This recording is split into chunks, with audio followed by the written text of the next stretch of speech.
Euskal komunitateak oso momentu delikatua eta importantea bizi du aro hontan, eta horren barruan edo horren baitan esan dezagun euskal kulturak, euskal kulturgintzak desafio propioa dituela.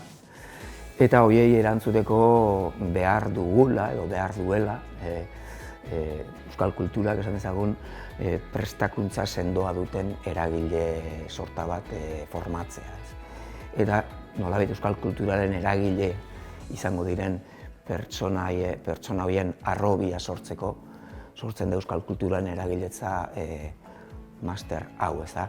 Zertaz ari gara esaten dugunean euskal kulturaren eragileak formatzea, hezkuntzan euskal kulturaren transmisioa nola egin duten jakingo dutenak, hezkuntza ez arautuan hori nola egin jakingo dutenak, gure udaletako kultur teknikariak, herrietako elkarteetako kultur dinamizatzaileak, diasporan, ikerketan, oro har euskal kulturari buruzko eragile profesional eta arlo ez profesionaletan ere jardungo dutenak.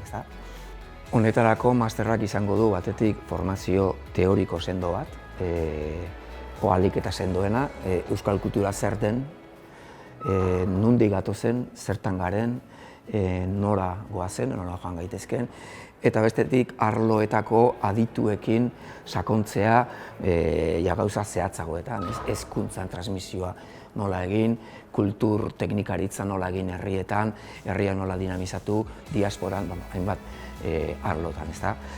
Egia esan, ez doa Mondragon Unibertsitateko wezi bakarrik, honetarako bide lagun ditugu Udako Euskal Unibertsitatea, UEU, Renoko nolabait Nevadako Unibertsitatea, Eusko Ikaskuntza eta nolabait aditu sorta zabal bat Euskal Kulturgintzako hainbat elkarte eta erakundeetan.